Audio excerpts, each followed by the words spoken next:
하나님께서 오늘 우리에게 주신 말씀은 느헤미야의 웃음이라는 제목으로 함께 말씀을 나누겠습니다. 본문을 함께 봉독하겠습니다. 첫 번째 본문 느헤미야 1장 1절에서 11절 말씀 함께 읽겠습니다. 시작. 하가랴의 아들 느헤미야의 말이라.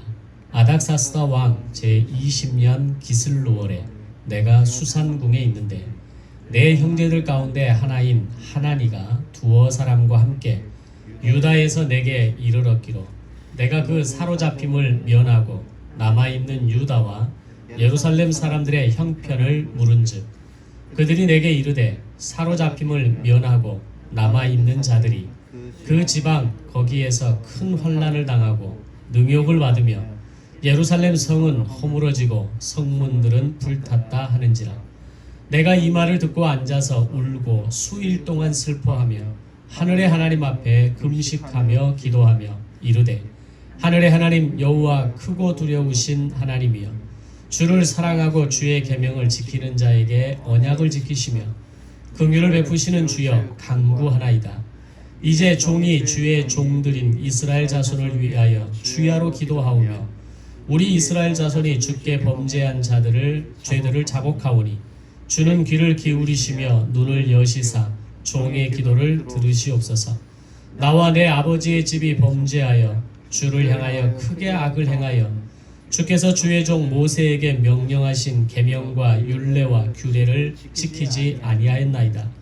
옛적에 주께서 주의 종 모세에게 명령하여 이르시되 만일 너희가 범죄하면 내가 너희를 여러 나라 가운데에 흩을 것이요 만일 내게로 돌아와 내 계명을 지켜 행하면 너희 쫓긴 자가 하늘 끝에 있을지라도 내가 거기서부터 그들을 모아 내 이름을 두려고 택한 곳에 돌아오게 하리라 하신 말씀을 이제 청하건대 기억하옵소서. 이들은 주께서 일찍이 큰 권능과 강한 손으로 구속하신 주의 종들이요 주의 백성이니이다. 주여 구하오니 귀를 기울이사 종의 기도와 주의 이름을 경외하기를 기뻐하는 종들의 기도를 들으시고 오늘 종이 형통하여 이 사람들 앞에서 은혜를 입게 하옵소서 하였나니 그때에 내가 왕의 술관원이 되었느니라. 아멘. 두 번째 본문입니다. 느헤미야 2장 1절에서 10절까지 말씀입니다.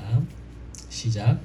아닥사스다 왕 제20년 니산월에 왕 앞에 포도주가 있기로 내가 그 포도주를 왕에게 드렸는데 이전에는 내가 왕 앞에서 수심이 없었더니 왕이 내게 이르시되 내가 병이 없거늘 어찌하여 얼굴에 수심이 있느냐 이는 필연 네 마음에 근심이 있음이로다 하더라. 그때에 내가 크게 두려워하여 왕께 대답하되 왕은 만세수를 하옵소서. 내 조상들의 묘실이 있는 성읍이 이제까지 황폐하고 성문이 불탔사오니 내가 어찌 얼굴에 수심이 없사오리이까 하니 왕이 내게 이르시되 그러면 네가 무엇을 원하느냐 하시기로 내가 곧 하늘의 하나님께 묵도하고 왕에게 아뢰되 왕이 만일 좋게 여기시고 종이 왕의 목전에서 은혜를 얻어 싸우면 나를 유다 땅 나의 조상들의 묘실이 있는 성읍에 보내어 그 성을 건축하게 하옵소서 하였는데 그때 왕후도 왕 곁에 앉아 있었더라.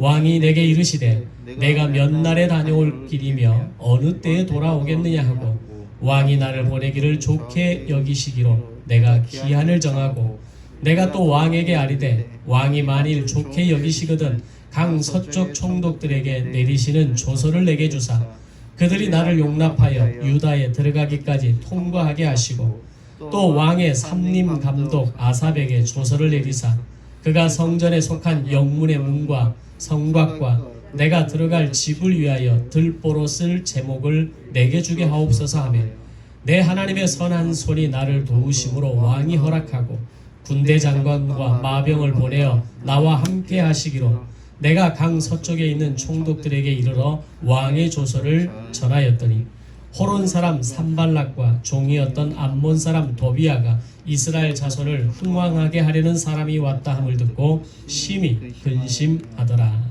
아멘. 세 번째 본문 느헤미야 12장 43절 한 구절 말씀 보겠습니다. 시작. 이날에 우리가 큰 제사를 드리고 심히 즐거워하였으니 이는 하나님이 크게 즐거워하게 하셨습니다. 부녀와 어린아이도 즐거워하였으므로 예루살렘이 즐거워하는 소리가 멀리 들렸느니라. 아멘. 150년의 시간차를 두고 한 사람은 울었고 한 사람은 웃었습니다. 예레미야는 성전과 성벽이 무너지는 모습을 보면서 울어야 했고, 느헤미야는 성벽이 완성되는 모습을 보면서 웃었습니다. 한 사람은 자신의 눈물로 인해 눈이 상할 정도로 울었고, 한 사람은 성 안의 모든 부녀와 어린아이와 함께 웃었습니다. 그리고 그 이야기를 각각 자신의 책에 기록하게 되는데, 그것이 예레미야서와 느헤미야서입니다. 이 외에도 두 사람은 공통점이 있습니다. 좀 더 정확하게 이야기하면 느헤미야는 예레미야를 많이 닮았습니다. 예레미야서와 느헤미야서의 1장 1절의 말씀을 보면 각각 이렇게 시작합니다. 예레미야 1장 1절, hil기야의 아들 예레미야의 말이라. 느헤미야 1장 1절, 하가랴의 아들 느헤미야의 말이라.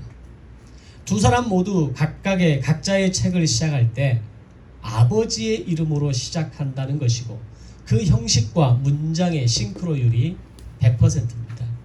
이유가 뭘까요? 예레미야가 느헤미야보다 150년 먼저 앞선 시대의 사람이었던 것을 감안한다면 사실 두 사람은 한 번도 만난 적이 없었던 사람들입니다. 그런데 느헤미야는 예레미야의 영향을 많이 받았다라는 겁니다. 그럼 어떻게 영향을 받을 수 있었을까요? 먼저 예레미야가 그랬던 것처럼 느헤미야도 역시 부모를 통해 어렸을 때부터 모세오경의 말씀을 듣고 배우며 자랐을 겁니다. 그리고 열왕기서와 역대기서를 통해서 제사장 나라의 큰 흐름이 어떻게 진행되어져 가는가를 공부했을 것이고, 느헤미야가 살았던 그 시대에까지 쓰여졌던 선지서들의 이야기를 통해서 제사장 나라를 향한 하나님의 마음을 보았을 겁니다. 무엇보다도 아마 그 중에서 가장 많이 그리고 가장 익숙하게 읽었던 책이 있다면 그것은 바로 예레미야서였을 겁니다. 그렇게 볼 수 있는 이유는 우리가 누군가를 많이 좋아하고 설령 그 사람을 만나보지는 못했을지라도 그의 책을 많이 읽다 보면 그의 말투와 행동과 그의 옷차림과 습관 등을 따라하게 되어 있습니다. 이것을 밀러링 효과라고 이야기합니다. 마치 거울을 보듯이 상대의 모습을 내 안에 담아가는 겁니다. 그래서 인생에서 좋은 스승을 만나거나 자녀가 부모를 좋아하고 존경하면 그 스승과 부모가 가진 좋은 모습을 닮아가게 되어 있는 겁니다. 마치 그것처럼 느헤미야는 자신의 책의 서두를 시작하면서 150년 전 예레미야의 언어를 그대로 가지고 와서 시작합니다. 하가랴의 아들 느헤미야의 말이라. 자, 오늘은 느헤미야에 대해서 함께 말씀을 나누도록 하겠습니다. 지난 시간을 통해서 말씀을 나누었던 것처럼 레반트 지역의 활성화를 위한 투자 정책은 1차 포로 귀환을 이끌었던 수룹바벨을 통한 성전 재건 건축을 통해서 시작됩니다. 물론 16년간의 공백이 있었고 그 시간 동안 멈추어 있는 시간이 있기는 했지만 레반트 지역 이 활성화 정책의 기초를 만드는 데에는 충분했습니다. 그리고 이어진 2차 포로 귀환을 이끌었던 에스라는 1754명의 제사 정예 요원들을 데리고 예루살렘으로 돌아옵니다. 또한 페르시아의 왕실, 국고, 소금 사용, 무제한 사용권을 통해서 이 레반트 지역의 활성화를 위한 책임을 맡게 되었습니다. 에스라는 이 일이 레위기 26장의 말씀대로 제사장 나라의 회복을 통해서 이루어질 것이라는 그 말씀을 믿었기에 성전의 제사와 절기와 그 모든 일의 회복에 힘을 쏟고 제사장 나라의 리셋을 마련하는, 기초를 마련하는데 온 마음과 힘을 쏟게 됩니다. 그리고 오늘 세 번째 포로 기한을 이끄는 느헤미야를 통해서 성벽 재건 공사가 시작되는데 이것이 52일 만에 완성되더라는 겁니다. 그 성벽 재건 공사의 과정이나 결과에 대해서는 다음 기회에 함께 말씀을 통해서 좀 더 자세하게 살펴보도록 하겠습니다. 오늘 먼저 살펴보고자 하는 것은 지난번 에스라에 대해서도 우리가 살펴보았던 것처럼 과연 느헤미야는 어떤 사람이었는가 라고 하는 겁니다. 그가 어떤 사람이었기에 페르시아 제국의 식민지 하에 있는 상황에서도 그 엄청난 성벽 재건 공사를 시작할 수 있었는가 라고 하는 겁니다. 그것은 오늘 첫 번째 본문 느헤미야 1장의 말씀을 통해서 확인할 수 있습니다. 먼저 외적으로 보여지는 그가 맡은 느헤미야의 직무는 페르시아 왕실의 아닥사스다 왕의 술 맡은 관원이었다라는 것을 알 수 있습니다. 오늘날의 어떤 직급으로 따지면 대통령 비서실장과도 같은 그런 대통령의 가장 최측근의 자리에서 모든 일거수일투족을 그리고 그의 삶의 모든 생활의 정무의 일반적인 것들을 책임지는 사람, 바로 그가 술 맡은 관원이었습니다. 그런데 오늘 1장의 본문의 말씀을 읽어 내려가면서 느껴지는 것은 자신의 조카 하나니를 통해서 조국의 이야기를 전해 들은 후 느헤미야의 반응과 기도의 내용을 보면 그가 가장 중요하게 여기는 것과 관심 분야가 바사 제국의 아닥사스다 왕의 술 맡은 관원이라는 것에 그의 인생의 초점이 맞춰 있는 것이 아니었다라는 걸 발견할 수 있습니다. 그보다 그에게 더 중요하고 더 분명한 관심과 목표가 따로 있다라는 것을 느헤미야 1장의 본문의 말씀을 읽어가면서 우리는 파악할 수 있습니다.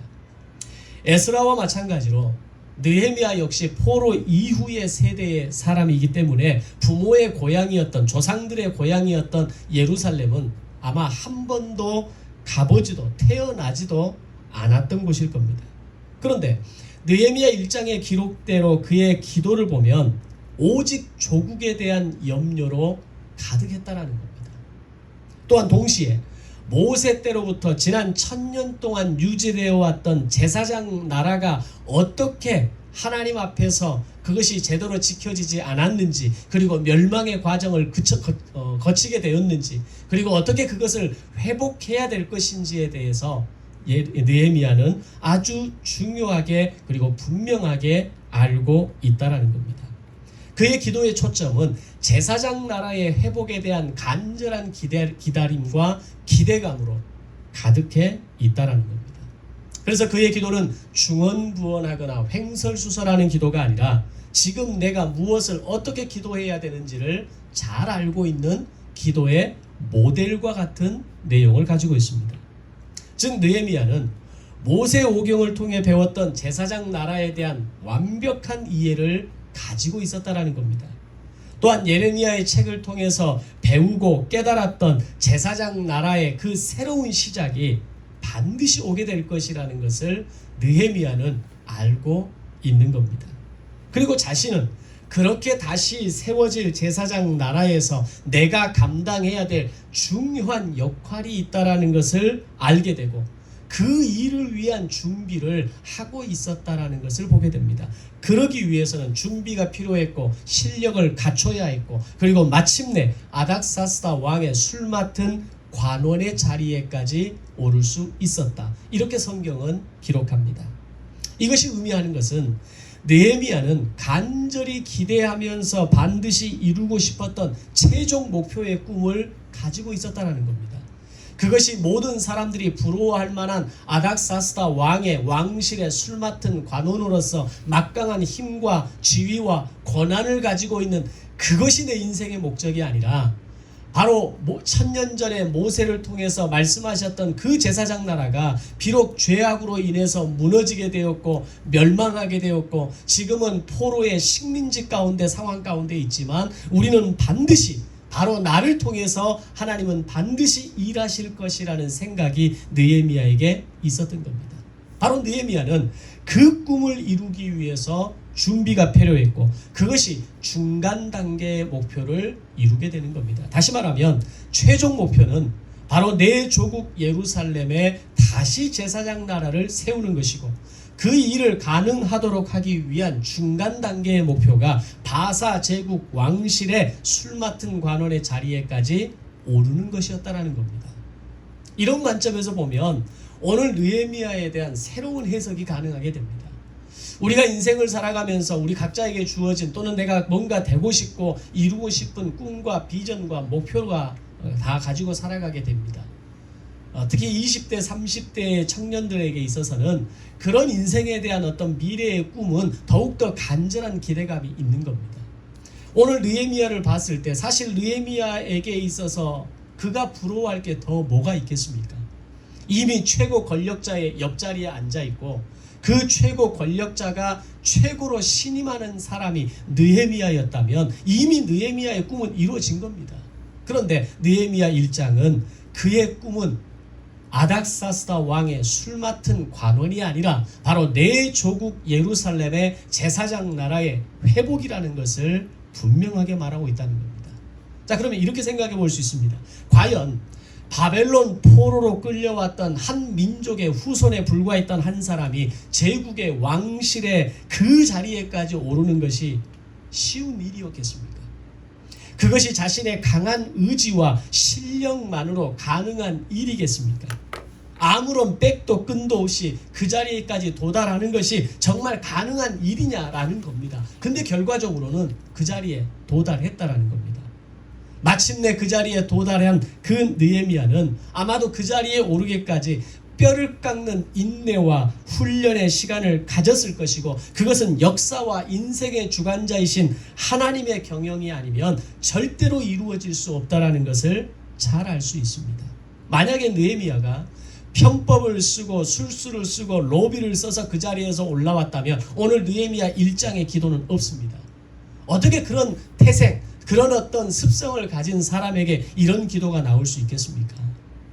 그는 하나님 앞에 정직했고 하나님의 그 경영하심을 등에 업고 그 하나님의 주권을 붙잡고 나를 사용하시고 나를 준비시키셔서 오늘 나를 통한 제사장 나라의 그 회복을 위해 쓰임받게 될 것이라고 하는 그 기대와 소망감이 바로 오늘 여기까지 올 수 있도록 만들었던 겁니다. 그것을 유추해 볼 수 있는 모습이 바로 느헤미야 1장의 기도입니다. 그는 조국에 대한 깊은 관심이 있었고 예레미야 선지자가 말했던 제사장 나라의 회복이 어떻게 다시 시작될 것인가에 대한 기대감을 가지고 있었습니다. 그런 간절한 마음을 가지고 있던 느헤미야에게 들려온 소식은 사실 정반대로 너무 조국에 비참한 소식이었습니다. 그 소식을 듣고 난 후에 느헤미야가 할 수 있었던 것은 수일 동안 앉아서 울고 슬퍼하며 하늘의 하나님 앞에 금식하며 기도하는 것 뿐이었다라고 이야기합니다. 사람들은 자기가 어떤 자리에 있으면 뭔가를 할 수 있다라고 생각을 합니다. 자기의 손에 권력이 쥐어져 있다면 이제는 내가 뭔가를 해볼 수 있다라고 생각을 합니다. 마치 1000년 전에 모세도 바로의 왕실에서 40년의 시간을 통해서 최고 권력자에 오를 수 있는 그런 서열이 되었을 때에 이제는 내 백성과 내 민족을 위해서 뭔가를 할 수 있을 것이라고 생각했던 것처럼 누구나 그런 상황에서는 그런 생각과 행동을 할 수 있다라는 겁니다. 그런데 느헤미야는 달랐습니다. 제국의 왕실의 최고 권력자를 보필하는 자리에 있다는 것은 그가 사용할 수 있는 많은 힘과 기회가 있다라는 것을 의미하는 겁니다. 그런데 오늘 느헤미야 역시 스룹바벨과 에스라처럼 그 권력을 사유화하지 않았고 그 자리를 개인의 사사로운 이익을 취하는데 그 자리를 사용하지 않았다라는 겁니다. 오히려 그가 그 소식을 들었을 때에 첫 번째 나타난 반응은 하나님 앞에 무릎을 꿇었고 수일 동안 슬퍼하며 금식하는 것이 그가 할 수 있는 전부였다는 겁니다. 가진 것은 많고 할 수 있는 것은 많고 내가 누릴 수 있고 내가 부릴 수 있는 것은 많음에도 불구하고 그 어떤 것도 하나님의 세계 경영과 역사 경영과 제사장 나라의 회복을 위한 도구가 될 수 없다라는 것을 느헤미야는 알았던 겁니다. 왜 그럴 수 있었을까요? 느헤미야가 그 모든 권력과 지위와 권한을 다 내려놓고 하나님 앞에 무릎 꿇고 앉아서 울면서 슬퍼하며 금식했던 이유가 뭘까요? 그는 부모로부터 제사장 나라를 교육받았던 사람이기 때문입니다. 또는 예레미야서를 통해서 극상품 무화과 열매로 준비된 새 언약 백성들이 제사장 나라를 다시 시작하는 도구로 쓰시겠다라고 하는 그 하나님의 말씀을 기억하고 있었던 겁니다. 오늘 느헤미야 1장 1절의 말씀에서 하가랴의 아들 느헤미야의 말이라, 이것은 그의 부모가 누구인지를 이야기해 줍니다. 그가 말씀을 통해서 부모를 통해서 제사장 나라의 가르침을 받았고 훗날 느헤미야를 통해서 새로운 역사의 기초를 만드는 중요한 근거가 되었다라는 것을 느헤미야서는 설명합니다. 오늘 우리가 우리의 자녀들에게 하나님의 말씀을 가르치고 신앙의 원리와 그리스도인의 삶의 태도와 자세를 가르친다는 것은 훗날 내가 비록 그 자녀의 옆자리에 늘 있을 수는 없을지라도 그의 자녀, 나의 자녀가 그리스도인으로 하나님의 자녀로 어떻게 세상을 살아야 하는지를 알게 하는 것이라는 겁니다. 그리고 그것은 자녀의 인생에 매우 중요한 영향력을 끼치게 될 것이라는 것을 이야기합니다. 즉 느헤미야는 하가랴의 아들로서, 부모의 아들로서 부끄럽지 않은 인생을 살 수 있을 만큼의 충분한 훈련과 교육과 성장의 과정을 가진 사람이었다는 겁니다. 그리고 그 모든 과정을 거쳐서 훈련되고 준비된 느헤미야는 자신이 감당해야 할 최종 목표를 위한 중간 목표의 자리에까지 마침내 오르게 된 것입니다. 이제 조카 하나니를 통해서 조국의 현실을 들은 느헤미야가 슬퍼하고 금식하고 기도할 때 드디어 그에게 기회가 찾아옵니다. 그것이 오늘 두 번째 본문 느헤미야 2장의 내용입니다. 자, 왕 앞에 느헤미야가 섰을 때 왕이 느헤미야에게 이렇게 묻습니다. 네가 병이 없거늘 어찌하여 얼굴에 수심이 있느냐? 이는 필연 네 마음에 근심이 있음이로다. 아닥사스다 왕의 이 질문을 우리가 일상에서 사용하는 일반적인 대화처럼 이해하면 안 됩니다. 술 맡은 관원장이 가지고 있는 직무와 책임은 오늘날의 대통령 비서실장처럼 그의 삶의 일거수일투족을 면밀하게 챙기고 그의 삶을 돌보는 겁니다. 제국시대의 왕을 돌본다는 것은 그것을 뛰어넘는 겁니다. 다시 말하면 왕이 신하에게 이런 질문을 했다는 것은 사실 굉장히 위험한 상황이 될 수 있다는 겁니다. 나의 최측근 신하가 어느 날 갑자기 얼굴색이 달라진 상태로 내 앞에 서 있는 겁니다. 그러면 왕의 입장에서 그건 뭘 의미하는 거겠습니까? 저 친구가 무슨 문제가 있나? 내가 좀 뭔가 도와줄 일이 있지 않을까? 이렇게 생각하지 않는다는 겁니다. 그것은 매우 위험한 상상을 하고 있다라고 하는 하나의 증거가 될 수 있는 것이고 제국의 왕을 시해할 수 있는 가능성을 가지고 있다는 의미이기 때문입니다. 이것을 간파한 느헤미야가 이렇게 표현합니다. 두려워합니다. 그리고 이 왕의 질문이 얼마나 위험한 질문인가를 느헤미야는 알고 있는 겁니다. 그러면서 재빨리 느헤미야는 충성맹세로 대답을 대신합니다. 왕은 만세수를 하옵소서. 만약에 우리가 일반적인 대화의 개념으로 왕의 질문을 이해했다면 지금 느헤미야의 대답은 엉뚱한 대답이 되는 겁니다. 그러나 느헤미야는 왕의 질문의 의도를 알았던 겁니다. 그러자 두려워하는 마음으로 즉각적으로 왕은 만세수를 하옵소서 충성맹세를 한 다음에 바로 이어서 얘기합니다. 그것 때문에 그런 것이 아니라 오늘 나의 얼굴에 근심이 있는 것은 내 조국의 이야기이고 지금 그 성읍이 황폐한 상태였기에 내가 근심할 수밖에 없습니다 라는 이야기를 하게 됩니다. 그런데 이것이 앞서 대화 가운데 왕이 느헤미야를 걱정해서 묻는 말이 아니었던 것처럼 신하도 왕에게 자신의 근심거리를 하소연하듯이 이야기하는 그런 말이 아니라는 것을 우리는 알아야 합니다. 그것은 지난 1차, 2차 포로 귀환이 이루어진 후 80년의 시간이 지났지만 레반트 지역의 활성화 정책이 바사 제국 왕실이 만족할 만큼 되지 않은 상태라는 것을 의미하는 일종의 보고였습니다. 그러자 왕이 다시 느헤미야에게 묻습니다. 그러면 네가 뭘 원하느냐? 이 말은 그럼 어떻게 하면 레반트 지역 활성화 정책을 성공할 수 있겠느냐? 너에게 묘수가 있느냐? 라는 질문입니다. 그러자 느헤미야가 즉각적으로 대답합니다. 나는 유다 땅, 나를 유다 땅 나의 조상들의 묘실이 있는 곳에 보내셔서 나로 하여금 성읍의 성벽을 건축하게 하게 하옵소서 라는 요청입니다. 바로 이것이 진짜 느헤미야가 아닥사스다 왕에게 말하고 싶었던 핵심이라는 겁니다. 오늘 본문을 우리가 이해할 때 왕이 느헤미야를 걱정하고 느헤미야는 자신의 근심거리를 왕에게 하소연하고 그래서 성벽을 지을 수 있도록 허락했다. 이런 일상의 언어로 이해하면 안 되는 겁니다. 왕실의 언어로 이해해야 되고 왕과 신하의 관계에 대해서 이해해야 되고 느헤미야는 오늘 이 레반트 지역의 이 경제적 활성화를 위한 또 다른 대책을 왕에게 내놓는 모습으로 이해하고 있어야 한다는 겁니다.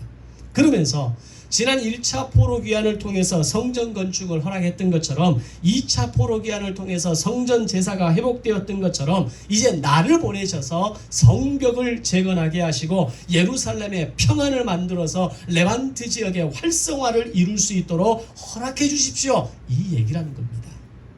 그것은 곧 바사 제국이 가지고 있는 활성화 정책을 성공적으로 마무리할 수 있는 결정적인 방법이 될 것입니다. 이것을 아닥사스다 왕에게 느헤미야는 해법으로 제시하고 있는 겁니다. 느헤미야는 마치 왕과의 이런 대화를 기다리기라도 했듯이 왕의 질문에 대해서 거침없이 쏟아내고 있는 것을 보게 됩니다. 이것이 바로 느헤미야가 다시 세워질 제사장 나라라고 하는 이 최종 목표를 위해서 완벽하게 준비된 사람이라는 것을 우리에게 보여주는 증거가 되는 겁니다. 만약에 보통의 사람들이라면 왕이 이런 질문을 했다면 신하는 어떤 태도를 취했을까요? 이미 얼굴이 사색이 돼버리는 겁니다. 왕의 질문이 이 신하의 충성에 대한 의심의 질문으로 느껴지는 순간 신하는 끝장나는 겁니다. 그런데 느헤미야는 오늘 그 왕의 질문 앞에서 즉각적으로 내가 어떻게 처신해야 될 것인가를 상황 파악하고 동시에 내가 정말 왕에게 말하고 싶은 이야기를 전달하고 있는 겁니다. 보통의 사람들이라면 저에게 시간을 좀 주십시오. 그러면 제가 왕이 만족할 만한 대답을 가져오겠습니다. 이렇게 말하지 않았겠습니까? 그런데 느헤미야는 즉각적으로 레반트 지역의 현 상황과 지금 상황을 타파할 수 있는 묘책을 준비하고 왕의 질문에 바로 그 자리에서 대답하고 있었던 겁니다. 아닥사스다 왕은 바로 느헤미야의 이런 모습을 신임했던 겁니다. 그의 탁월함을 알았다는 것을 이어지는 대화를 통해서 알 수 있습니다. 6절 말씀에 보면 네가 몇 날에 다녀올 것인지 언제 돌아올 것인지를 묻고 있습니다. 이 말도 우리는 분명하게 이해를 해야 됩니다. 이게 뭘 말하는 거냐면 한마디로 말하면 네가 돌아올 때까지 네 자리를 비워두겠다라는 이야기입니다. 야, 너 언제 돌아올래? 빨리 좀 돌아왔으면 좋겠다. 이런 우리의 일반적인 대화로 이해하면 안 된다는 겁니다. 왕의 개념에서 네가 언제까지 돌아올 수 있느냐? 이것은 네가 돌아오는 그날까지 이 자리는 비워두겠다. 네가 돌아오는 그날 이 자리를 다시 너에게 복직하게 해주겠다라고 하는 하나의 약속과도 같은 말이라는 겁니다.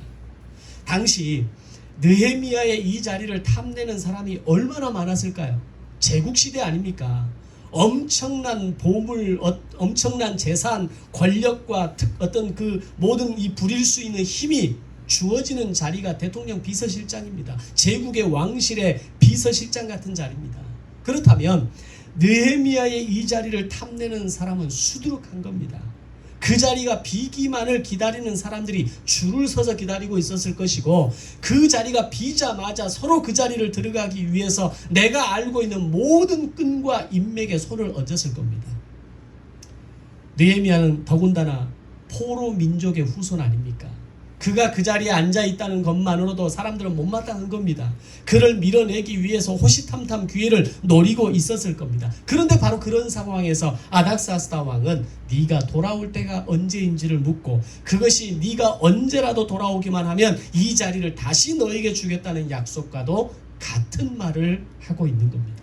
그러자 느헤미야도 이 말이 어떤 의미인지 이해합니다. 그리고 언제까지 돌아오겠다고 말하면서 왕에게 더 구체적인 제안을 하게 됩니다. 레반트 지역의 모든 총독들에게 내리는 왕의 조서를 써주셔서 나로 하여금 모든 지역을 무사 통과하게 해주시고 더 나아가 왕의 삼림 사용권을 내게 달라는 제안을 하게 됩니다. 왕은 기꺼이 느헤미야의 제안을 받아들이고 수락합니다. 이게 가능한 일입니까?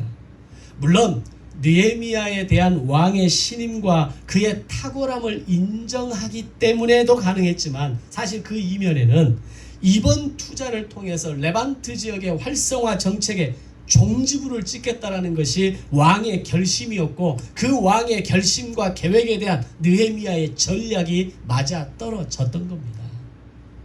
이것이 바로 최종 목표를 위한 중간 단계의 목표를 도달한 그런 완전히 준비된 느헤미야의 모습을 이런 과정을 통해서 우리는 확인할 수 있는 겁니다.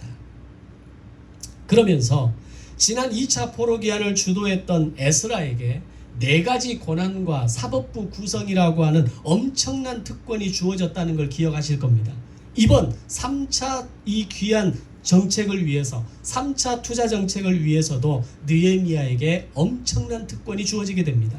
그것이 오늘 두 번째 본문 7절에서 9절의 말씀으로 모두 4가지 권한입니다. 첫 번째 권한은 예루살렘 지역 총독의 권한이었습니다. 스룹바벨과 에스라가 총독의 자격으로 예루살렘을 귀환했던 것처럼 이제는 왕의 술 맡은 관원의 자격이 아니라 총독의 자격으로 레반트 지역 활성화 정책을 성공적으로 이끌 수 있는 힘을 부여하는 겁니다. 과거 요셉이 이집트의 이 14년 프로젝트를 완수할 때 이집트의 바로가 요셉에게 준 게 뭡니까? 총독의 자리입니다. 총독의 권한이 주어지고 왕의 반지가 끼어지고 제사장 가문의 사위로 집어넣으면서 요셉이 그 일을 성공적으로 완수할 수 있는 막강한 힘을 부여했던 겁니다. 동일하게 오늘 이 첫 번째 권한, 총독으로서의 권한은 이 레반트 지역의 전체 활성화를 위한 모든 전권을 내가 느헤미야에게 주었다는 것을 의미하는 겁니다. 이것은 그가 지방 한직으로 좌천된 것이 아니라 바사 제국의 핵심 프로젝트를 이루기 위한 총책임자라는 것을 만방에 선포하는 겁니다. 두 번째 권한은 유프라테스 서쪽 모든 지역을 무사 통과 권한이었습니다. 앞에서 말씀드린 것처럼 느헤미야에 대한 시기와 암투가 얼마나 심각한 상황이었는가를 우리는 염두에 둬야 합니다. 스룹바벨과 에스라는 왕의 후손이었고 제사장의 자격을 가진 사람들이었습니다. 그들 위에 총독의 자리가 주어진 사람들이었지만 느헤미야는 달랐습니다. 그가 왕실을 나왔을 때 그 왕의 술 맡은 관원의 자리를 차지하기 위해서 느헤미야에 대한 암살 기도는 얼마든지 있을 수 있는 겁니다. 정적을 없앨 수 있는 최고의 기회라는 겁니다. 그런데 왕이 내리는 조서로 그 모든 위험 지역을 무사 통과할 수 있는 권한을 느헤미야에게 부여했다는 겁니다. 엄청난 권한입니다. 세 번째 권한은 왕의 창고에서 성벽 재건 및 총독 관저 건축에 필요한 제목 무제한 사용권이었습니다. 과거 에스라에게 소금 사용 무제한권이 주어졌던 것이 엄청난 권한이었다면 이번에는 제목 사용권, 즉 성벽을 건축하고 성문을 건축하기 위한 나무의 사용권을 무제한으로 느헤미야에게 제공하겠다라는 겁니다. 마지막 네 번째 권한은 왕의 군대와 마병 사용권을 부여합니다. 이것이 의미하는 것은 느헤미야가 왕의 진정한 측근이었다는 걸 증명합니다. 어느 왕이 나의 병사, 나의 군대와 나의 마병을 내어주는 왕이 어디가 있습니까? 아무리 군대가 나가 싸워도 수도를 경비하는 군인들은 움직이지 않습니다. 수도를 방위하는 이 시스템이 무너지면 나라가 위험한 상황에 처해지는 겁니다. 과거 역사에서도 이 어떤 왕실을 지키는 군대를 비움으로 인해서 무너지는 예가 우리나라의 역사도 있지 않습니까? 그런데 아닥사스다 왕은 왕의 군대와 마병을 느헤미야에게 내어줬다는 겁니다.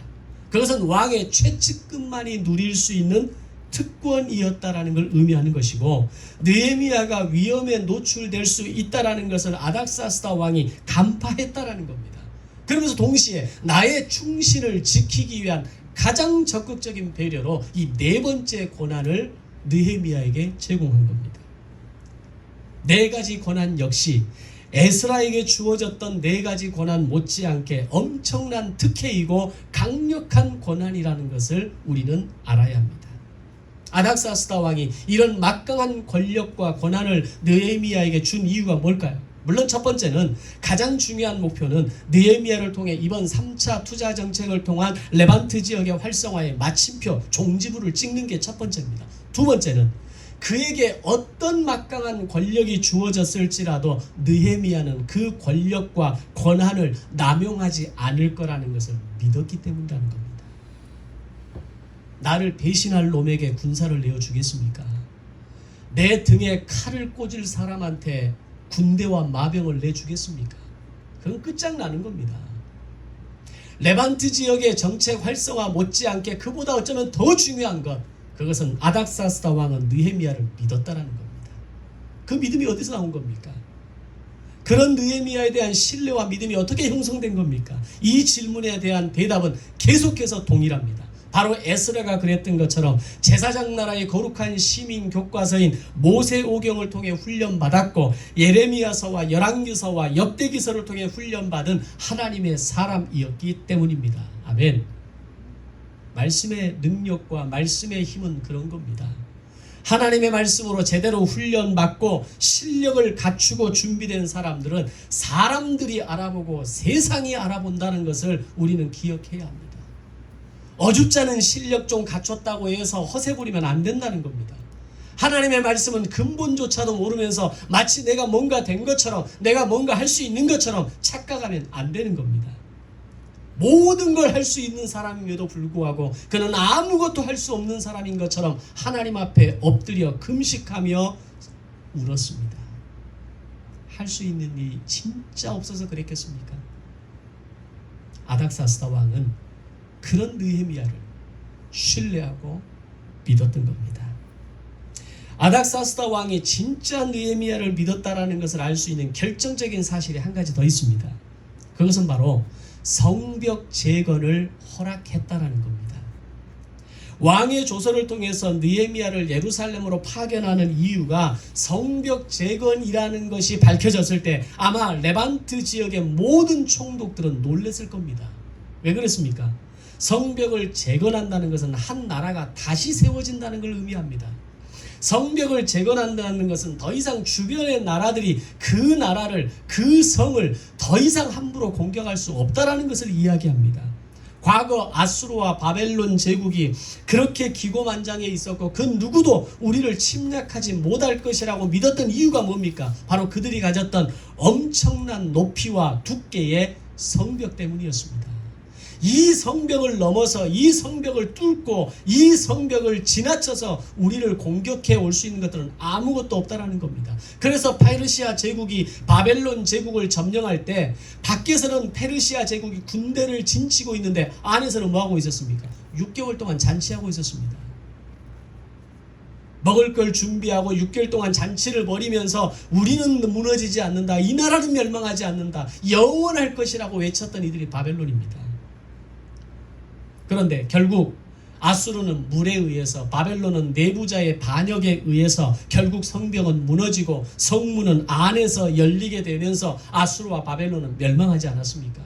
그런 예외적인 상황만 배제한다면 강한 성벽은 난공불락의 이유가 되는 겁니다.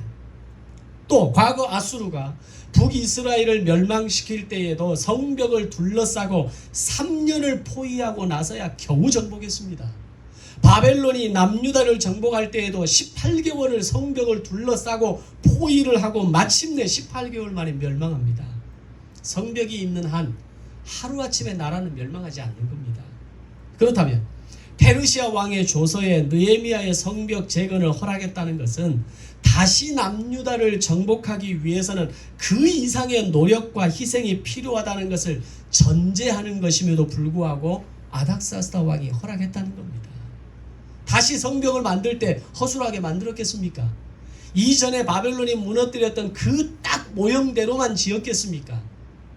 아마 바벨론에 의해서 멸망당하기 그때의 모습보다 훨씬 더 견고하고 훨씬 더 강하게 성벽은 만들어졌을 겁니다. 그러면 18개월은 3년이 될 수도 있는 것이고 6년이 될 수도 있는 겁니다. 그렇게 성벽은 마침내 완성이 되었고 백성들의 안정이 약속되면서 성전을 중심으로 한 제사와 절기의 회복이 더욱 활발해지게 됩니다. 이 모든 일련의 과정을 지켜보면서 바사 제국인 느헤미야에 대해서 어느 정도로 신림이 했는가를 반증하는 증거가 됩니다. 또 하나, 바사 제국이 유대 민족을 제국 경영의 완벽한 파트너로 인정했다는 것을 증명하는 겁니다. 이런 걸 인정하지 않는다면 에스라에게 4가지 권한 주지 않습니다. 남유다를 제국 경영의 파트너로 인정하지 않았다면 느헤미야에게 이런 권한 허락하지 않습니다. 성벽 재건 허락하지 않습니다.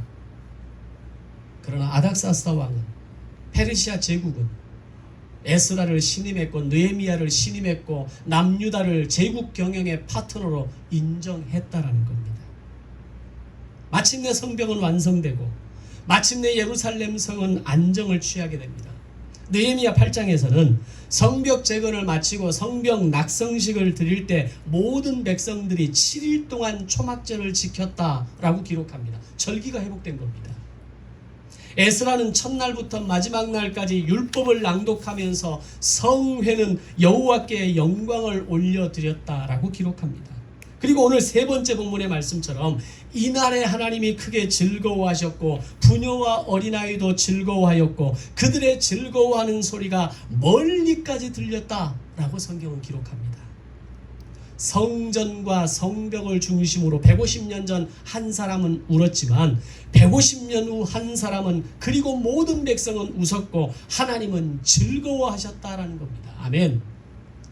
오늘 이 느헤미야 한 사람의 헌신이, 그의 이 철저한 준비가, 하나님의 철저한 주권을 인정하는 그의 자세가 백성을 웃게 만들었고 하나님을 크게 즐거워하게 만드는 도구로 쓰임 받았다라는 겁니다.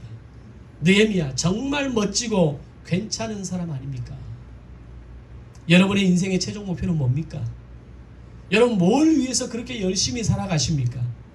그리고 그 목표를 이루기 위해서 지금 잘 가고 계십니까? 이 말은 여러분의 그 중간중간 단계에서 내가 만들어지고 내가 도달해야 될 목표를 지금 도달하고 가고 계십니까?